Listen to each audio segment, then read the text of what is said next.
Thank you for being here. I'm a backcountry ranger. At least that's what my badge still says. I've worked federal land for a little over 11 years. Most of that time was spent in remote zones most visitors never see, unless something has already gone wrong. High desert first, then alpine forest. Long patrol routes, minimal foot traffic. Radios that worked when they felt like it. The kind of assignment you get when you've proven you don't panic easily, and you don't ask many questions. What I'm about to tell you isn't folklore. It isn't something passed around campfires or whispered by seasonal hires trying to scare each other on night shift. I don't believe in ghosts or curses or ancient forest spirits. I never have. Everything I've ever seen on the job had a cause, even if we didn't immediately understand it. Animals behave predictably. People behave less so, but still within patterns. This story starts with a routine patrol. The kind that doesn't make it into reports because nothing is supposed to happen. I was assigned to Zone C that winter. That's what it was labeled on the map anyway. Internally, we called it the quiet grid. No campgrounds, no maintained trails, no scenic overlooks. Just a buffer zone between two more popular districts, used mostly for watershed protection and firebreak continuity. The terrain there folds in on itself. Long ridgelines, shallow ravines, tree cover, dense enough to kill GPS accuracy if the weather turns. My patrol schedule was 7 days on, 3 off. Solo. Snowmobile in the mornings if conditions allowed, then on foot for the rest. Standard check-ins with dispatch every 4 hours. Logbook entries at the start and end of shift. If something deviated, you wrote it down. If it didn't, you still wrote it down. The first week was uneventful. That's normal. I checked perimeter markers, inspected old service roads that hadn't been driven in years, flagged a downed radio repeater for maintenance. I saw a sign of deer, coyote. Once a mountain lion track that crossed my route and disappeared into the trees. Clean, nothing unusual. On the 8th day, I noticed my logbook entry from the night before didn't match my memory. That sounds minor. It was minor. At first, I keep my logs meticulously. Timestamps, coordinates, weather conditions, mileage. It's a habit drilled into you early because those notebooks end up being legal documents if something goes sideways. The entry for 1900 hours listed a routine radio check with dispatch, and a note about wind picking up from the north. Nothing strange. Except I hadn't checked in at 1900. I remembered clearly because my radio battery had dipped lower than expected, and I delayed the call until I reached higher ground. I chalked it up to fatigue. End of a long shift. Cold does things to memory. I initialed the entry and moved on. 2 days later, it happened again. This time it was a location discrepancy. According to my log, I patrolled the eastern boundary fence and marked 3 damaged posts for repair. In reality, I hadn't gone anywhere near the fence that day. Weather had closed in early, and I'd cut my route short to avoid getting caught on the ridge after dark. I checked the handwriting. It was mine. Same pressure. Same shorthand. Same habit of underlining headings twice. There was no sign anyone else had touched the book. I reported it to my supervisor during our scheduled call. He listened, didn't interrupt, then asked me if I'd been sleeping well. That's a standard question. Long solo assignments mess with people. Isolation, monotony, white noise from wind and trees. I told him I was fine. He suggested I switch to voice notes for a few days and transcribe later just to cross-check. That was reasonable, I agreed. The thing is, the radio logs didn't match either. Dispatch records showed check-ins I didn't remember making. Short transmissions, no chatter, just my call sign, a timestamp, and a confirmation code, clean enough that no one flagged it. Too clean, in hindsight. By the end of the second week, I started noticing patterns. It wasn't random. The discrepancies always happened during low-activity periods, late afternoon, early evening. Times when patrols slow down and your mind drifts. Never during high-focus tasks. Never during incidents that required full attention. I started setting alarms, writing notes to myself, marking pages in my logbook with sticky tabs so I could tell if something had been added. Nothing stopped it. Then the radio started doing something new. On day 16, during a routine check-in, dispatch answered me before I finished my call sign. That happens sometimes when there's lag, but this was different. They answered with my own voice. Same tone, same pacing, same slight rasp I get when the air is dry. I froze. Stood there listening to myself confirm my location, weather conditions, and status. The transmission ended with a clean sign-off. Dispatch followed up, asking me to repeat due to interference. I didn't know what to say. I told them the transmission wasn't mine. There was a pause on the line. Then they asked if anyone else was with me. No, I said. I'm alone. Another pause, longer this time. Then they told me to log it as radio interference and continue patrol. That's when I stopped trusting the tools. I stopped using the radio unless absolutely necessary. I doubled my visual checks. I started carrying a backup notebook, hidden deep in my pack, never leaving it unattended. I wrote entries in code only I understood. Weather patterns, wildlife behavior, things that couldn't be mistaken. For a while, that worked. Until I found the boot prints. They were mine. Same size, same tread pattern, same wear on the heel. They followed my route for nearly a mile, then diverged. Not into the trees, not toward any known feature, just off the trail straight into undisturbed snow. I didn't follow them. That's not superstition. That's training. You don't chase unknowns without backup, and you don't create more variables when you're already dealing with too many. I marked the location, took photos, logged it in the official book and my private one. When I checked the next morning, the prints were gone. Not covered, not melted, gone, like they had never been there. That night, I dreamed I was on patrol. In the dream, everything was normal. Same routes, same sounds, same weight of gear. I checked my watch and realized I was late for a call-in. When I reached for the radio, it was already in my hand, warm, as if it had just been used. I woke up standing in my cabin, boots on, pack strapped, radio clipped to my shoulder. The door was open. Snow hadn't drifted inside. My watch said 2:17. I didn't report that. There are things you don't put in official channels, not because they're forbidden, but because once they're written down, they become something someone else has to deal with. And there are problems the system doesn't have room for. Older rangers know this. It's never taught. It's just understood. By the third week, Zone C wasn't quiet anymore. Not audibly, not visually, but in the way patterns stopped holding. Distances felt wrong. Routes took longer or shorter than they should have. Landmarks appeared slightly out of place. Nothing you could photograph and prove. Just enough to make you second-guess your internal compass. I requested a temporary reassignment. I didn't mention voices or missing time. I cited accumulated discrepancies and a potential equipment issue. The request was denied. Staffing shortages, budget constraints, standard language. They told me to keep my head down and finish the rotation. I tried. The incident happened on day 23. Search and rescue protocol kicked in after a hiker failed to check out at a trailhead 2 districts over. That shouldn't have involved me. But weather shifted fast, and my zone became the most accessible route for a ground sweep. I was instructed to proceed to a designated coordinate and hold position. I acknowledged the order. This time, dispatch responded with my voice again. I didn't answer back.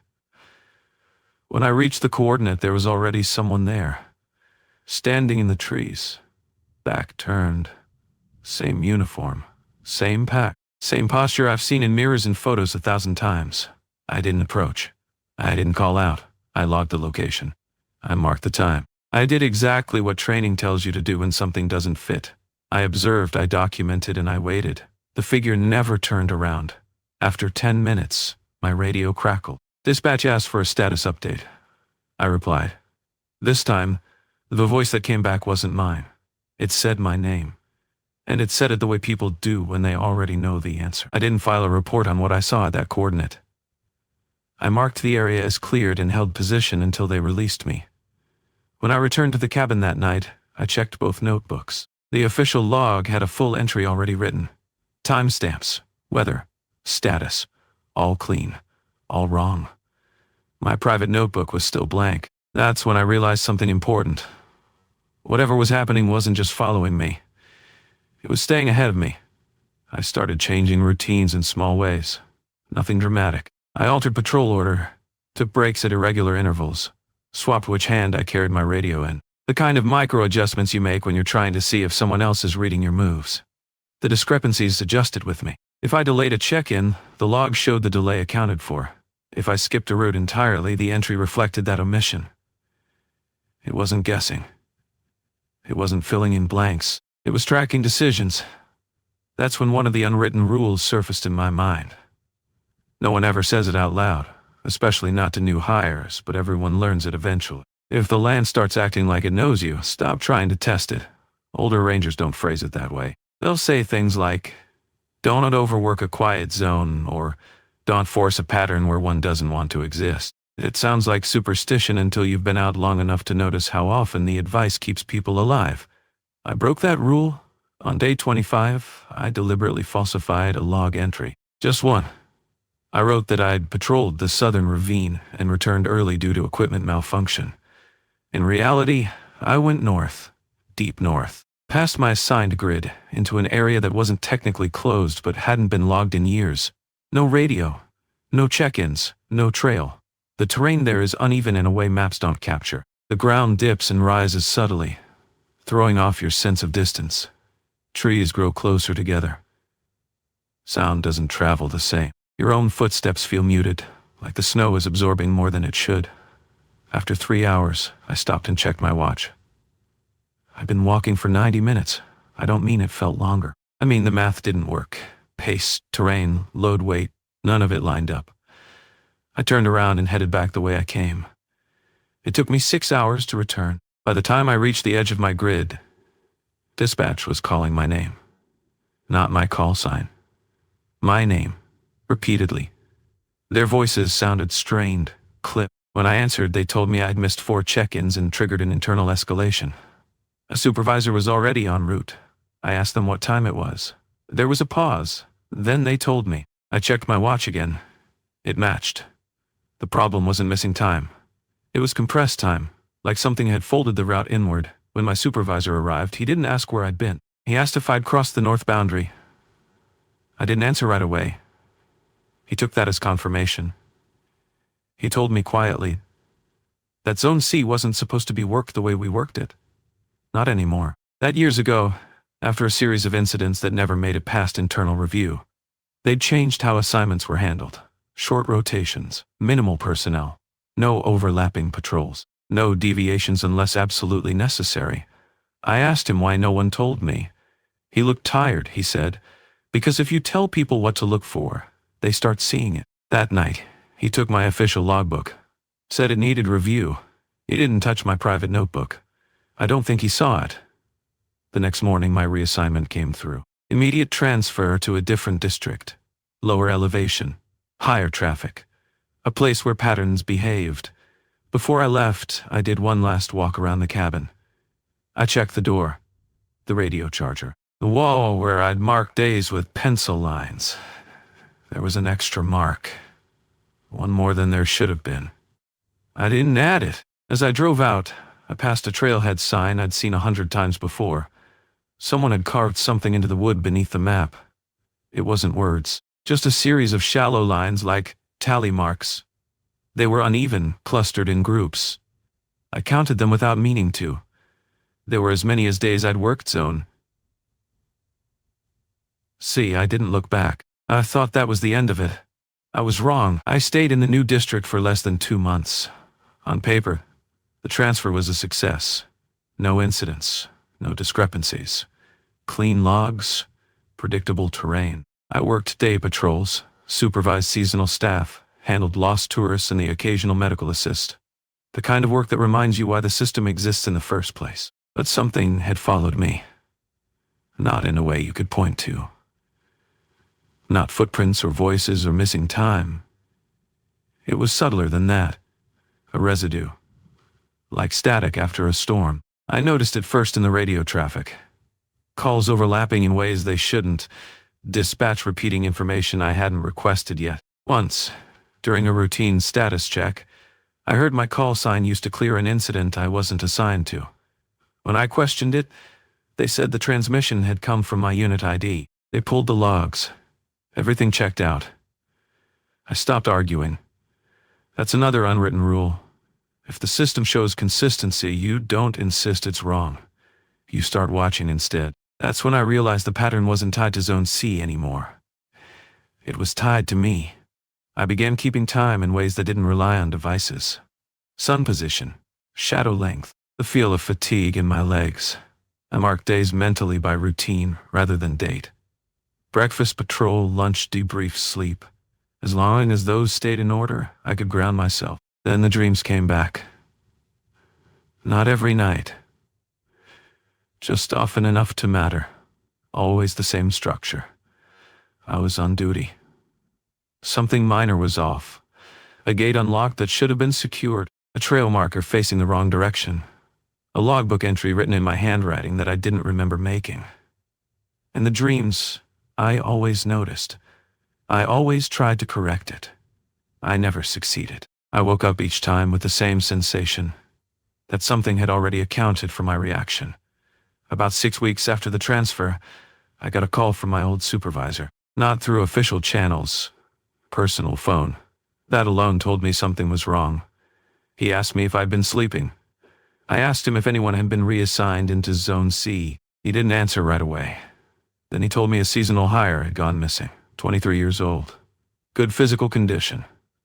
Assigned solo patrol despite recommendations to the contrary. Last known location was within my old grid. Search and rescue had been activated. Multiple teams, drones, dogs, nothing. I asked him what the logs showed. He said the logs were perfect. Every patrol accounted for. Every check-in logged. Every route completed.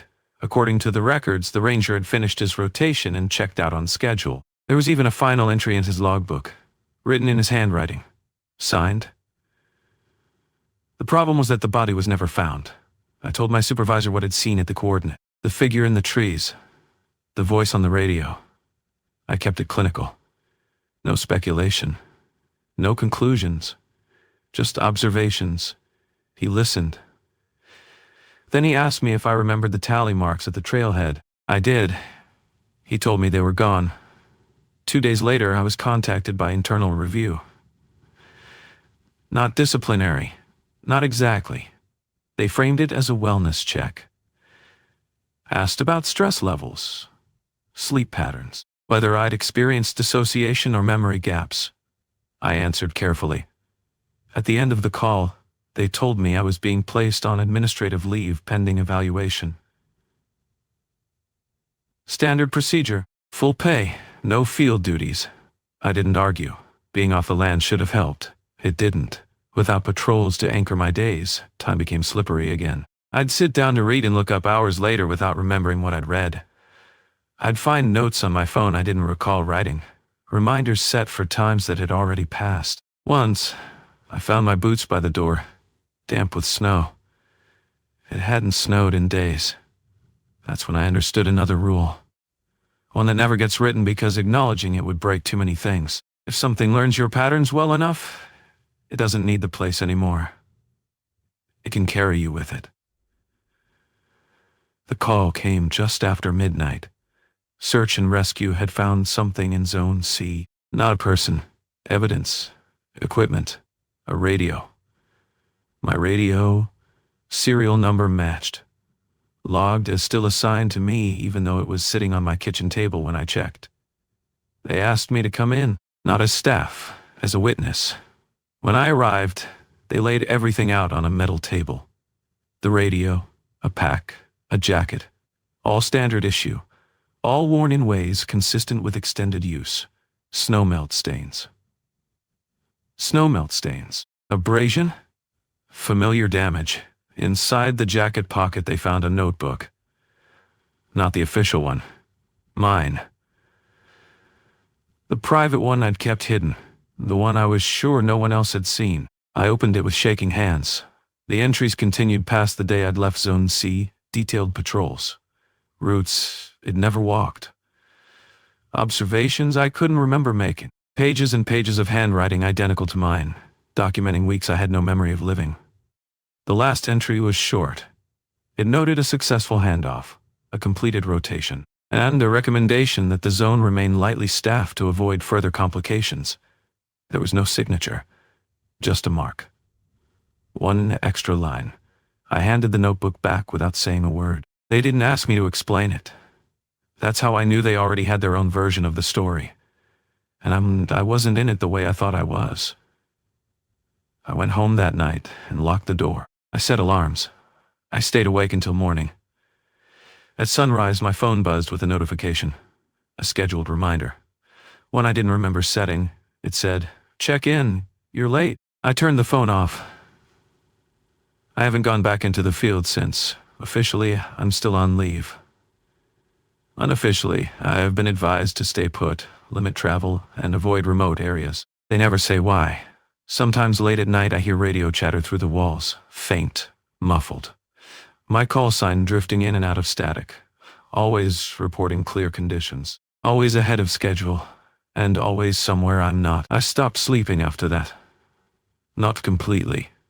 Not in a dramatic, wide-eyed way.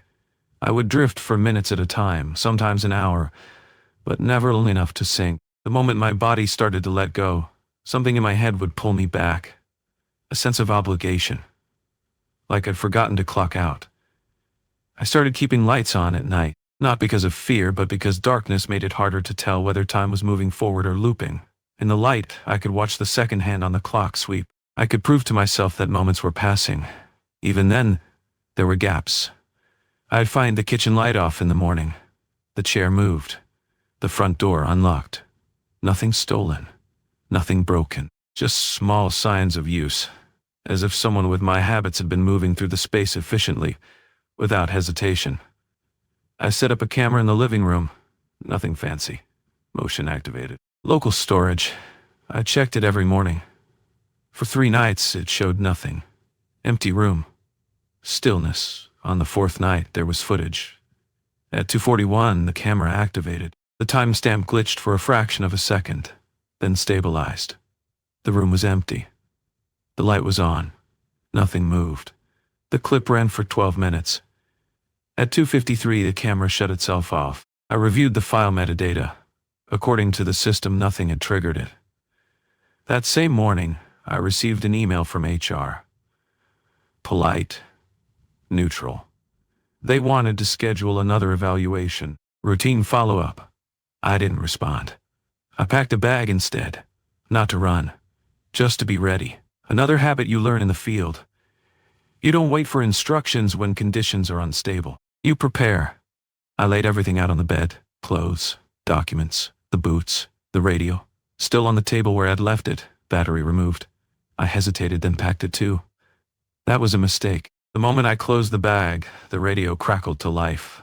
No battery, no power source. Just static, then a voice, calm. Professional, unit confirmed. It said, "Proceed as planned." I didn't answer. The transmission ended cleanly, like it always did. I took the bag back apart, removed the radio, put it in the sink, filled the basin with water, let it sit there until the static faded. That night, I finally slept. I dreamed I was briefing someone new. A young ranger, nervous, eager. I showed them how to fill out the logbook properly, where to stand for radio reception, which routes to avoid without explanation. They asked me why. I told them, because it works better if you don't know. I woke up standing by the door again. Boots on, bag packed. The radio dry and silent on the table.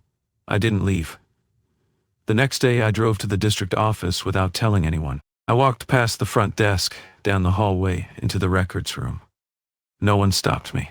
Either they didn't notice, or they didn't want to. Zones' file was thin. Thinner than it should have been. Incident reports heavily redacted. Pages missing entirely. But there were patterns. Dates clustered. Short assignments. Frequent transfers. Names I recognized, some I didn't. Most of them weren't with the service anymore. At the back of the folder was a memo. Internal. Oh, the language was careful, bureaucratic. It recommended adaptive staffing models for specific regions where environmental variables demonstrate anomalous influence on personnel continuity. One line was underlined. Extended exposure increases the likelihood of replication. There was no author listed. I closed the file and put it back exactly where I found it. As I turned to leave, I caught my reflection in the glass of a framed map. For a moment, just a moment, I thought it lagged behind me, like it needed time to decide which version to show. That evening, my supervisor called again. He didn't ask how I was. He told me SAR had stood down the search. Officially, the missing ranger was reclassified as a voluntary departure. I asked him if the family knew.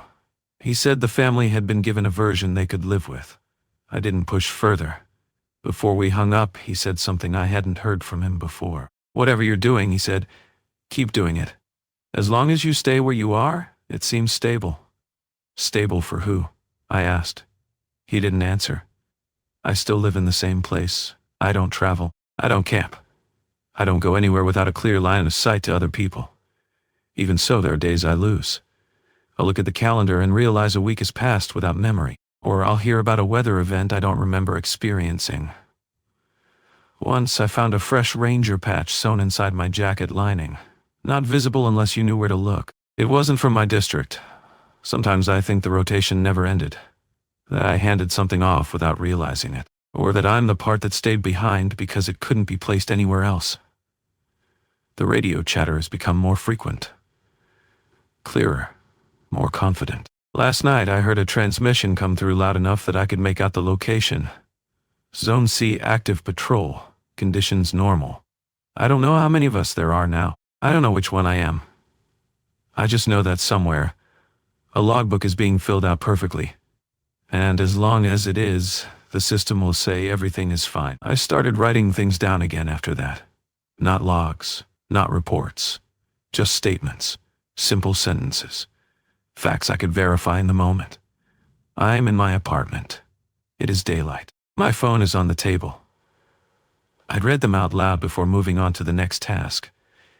It helped. Most days. What didn't help was the mail. It began arriving without postmarks, just official envelopes, folded cleanly, slid under my door sometime between night and morning. Inside were copies of documents I already knew too well. Incident summaries, staffing memos, internal advisories. All redacted, all incomplete, all dated after my administrative leave began. Someone was still filing paperwork in my name. One envelope contained a performance review. Meets expectations. Reliable under pressure. The signature line was blank. At the bottom, in a different hand, was a note. Rotation holding. That phrase didn't exist in any official policy, but I understood it immediately. I wasn't being replaced. I was being buffered. The call that changed things didn't come from the service. It came from tribal police. A sergeant reached out, said my name like he was confirming it belonged to me. He told me they'd found a structure deep in shared jurisdiction land. Not old, not new, temporary but deliberate, marked in ways that didn't match any known trail system. Inside, they'd found ranger equipment, not abandoned, maintained. The sergeant said the elders had noticed something was wrong months ago. Hunters reporting familiar voices in unfamiliar places. Tracks that doubled back on themselves. Radios heard where no units were assigned. They had advised limiting travel through certain corridors quietly, without paperwork. I asked him why he was telling me. He said because every description matched my file. They wanted me to come see it. I said no. He didn't argue. Just said he understood. Then, before hanging up, he added something that stuck with me. Whatever this is, he said, it doesn't take people, it takes roles. After that, things escalated quickly. HR stopped emailing. Dispatch stopped responding when I called from my personal phone. My badge access deactivated without notice. My name disappeared from internal directories. It was as if the system had quietly decided I no longer needed to be referenced. But the radio chatter didn't stop. It started bleeding into other sounds. White noise, running water, traffic hum. I'd hear fragments of protocol woven into the background. Status updates, location codes, weather confirmations. Always calm, always routine. I smashed the radio a week later.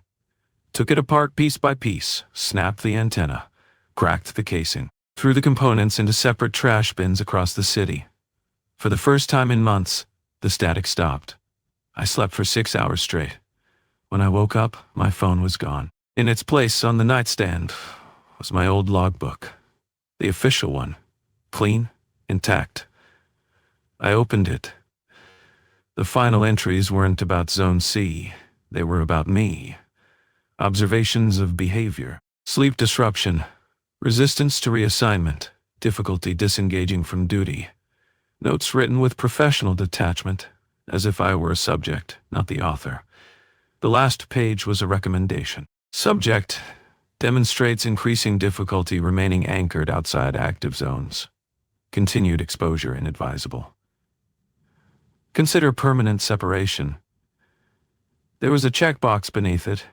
It was marked. I don't remember leaving the apartment after that. But I know I did, because the next thing I remember clearly is standing at the edge of a familiar tree line, cold air filling my lungs, boots sinking into snow that hadn't been there the day before. Zone C, not the way it was, the way it wanted to be remembered. Quiet, folded in on itself, waiting. There were structures now, subtle, practical. Cabins that blended into the terrain, trails that corrected your stride without you noticing, a system refined through repetition. I wasn't alone. I could feel others moving along routes I couldn't see, not watching me, working, doing their jobs, keeping the place balanced. A figure approached from the trees. Same uniform, same posture, older though. Weathered, he stopped a few feet away. He didn't speak. He didn't need to. I understood then what the incident had always been. Not a breach, not an anomaly. A correction. Places like Zone C don't tolerate gaps. When someone leaves without a clean handoff, the system compensates. It fills the role using whatever pattern is most available. Me. I don't know how long I stayed there. Time doesn't behave the same inside a closed loop. Eventually, I was escorted back. Not forcibly. Gently. Like returning misplaced equipment. When I woke up, I was in a hospital bed. Dehydrated. Hypothermic. Found near a service road 2 districts away. No memory of how I got there. The official report said exposure. Disorientation. Stress-induced fugue. I didn't argue. I signed the papers they put in front of me. I resigned quietly. No ceremony, no debrief. They let me go easily. Too easily. Now, I live far from any park. No forests, no deserts, no mountains. I chose a place where the land has been paved over so many times it can't remember what it used to be. Most days I feel normal, but sometimes when I close my eyes, I can feel the weight of the pack settle onto my shoulders. I can hear the radio click, waiting for a response. I haven't answered in a long time. I don't know how long that will last, because every once in a while I check the news. A missing ranger. A quiet reassignment. A search that ends without answers. And I recognize the phrasing. Clear conditions. Routine patrol. Rotation ongoing. I've tried to convince myself that what followed was just recovery. That the after effects were psychological. That when you spend long enough inside a rigid system, your brain doesn't let go cleanly when you're removed from it. That explanation works during the day. At night, it falls apart. I still wake up at exact times without alarms. Not random. Consistent. The same intervals we used for check-ins. I'll open my eyes and know without looking that it's 215 or 445. When I check the clock, I'm never wrong. I stopped keeping clocks after the 3rd week. The city helps in its own way. There's enough ambient noise to drown out most things. Sirens, traffic, HVAC units cycling on and off. It blurs the edges, but certain sounds cut through no matter where you are. A single radio chirp, the click before a transmission, a pause that expects a reply. I don't own a radio anymore. I made sure of that. But sometimes in the quiet moments just before sleep, I'll hear the cadence anyway. Not through my ears. Deeper than that. Like muscle memory. I've learned not to respond. That's the most important thing. As long as I don't answer, nothing escalates. No new paperwork, no adjustments, no attempts to relocate me. Silence is the only thing that seems to slow it down. I tested that once by accident. A neighbor knocked on my door late one night. Wrong apartment. Drunk. Apologetic. I answered without thinking, my voice already halfway into the calm, professional tone I used on duty. The next morning there was an envelope under my door. No address. No postage. Inside was a single page. A routing form. My name typed neatly in the personnel field. Location left blank. Status. Pending. I burned it in the sink and aired the apartment out for hours. After that, I became careful with my voice.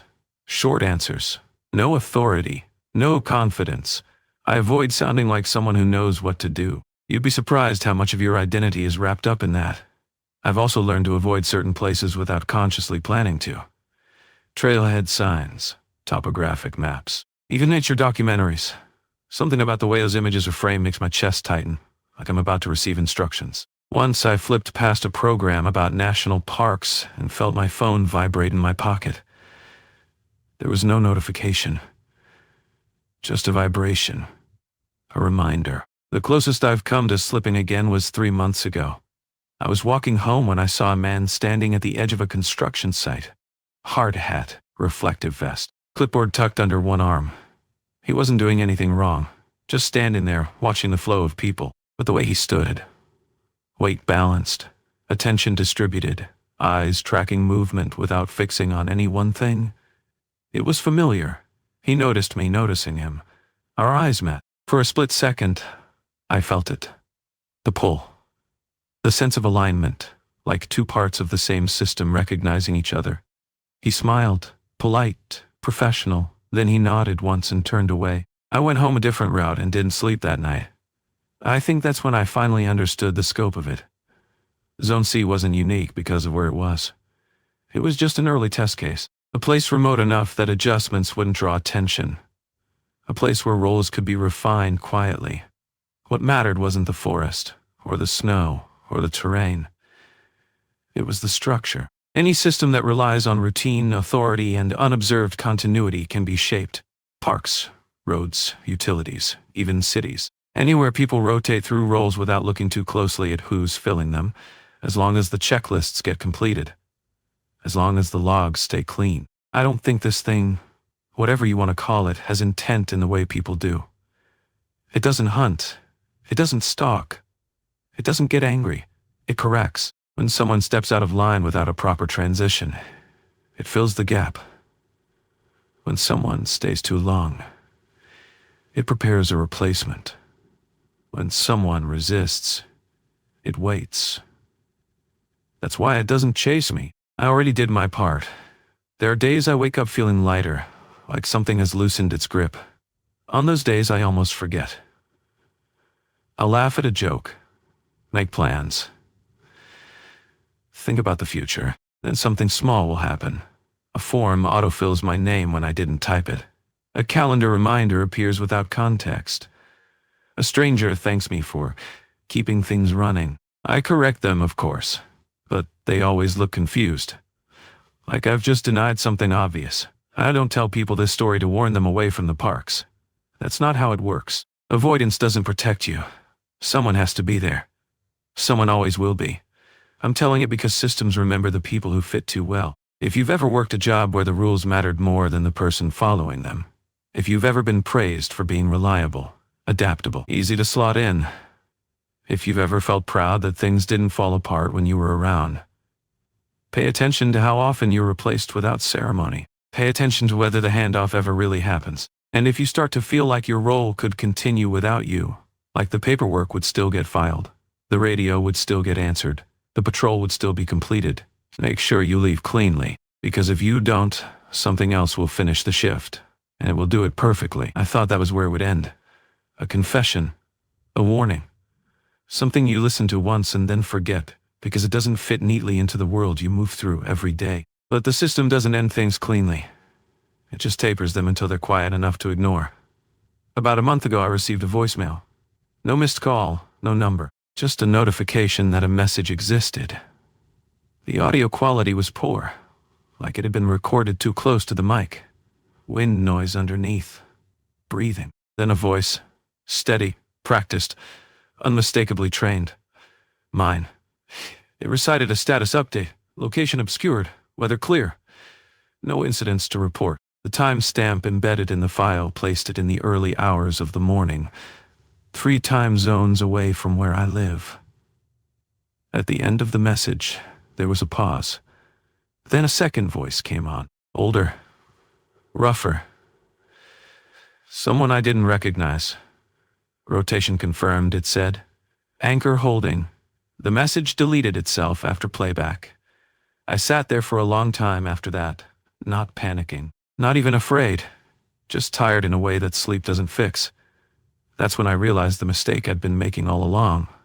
I kept thinking the danger was being pulled back in, reassigned, absorbed. But that isn't how it works.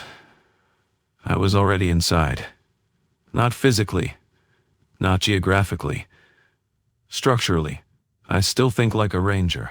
I still notice patterns, gaps, inconsistencies. I still feel responsible when something goes wrong, even when it isn't mine to fix. That mindset is the access point. It doesn't need my body.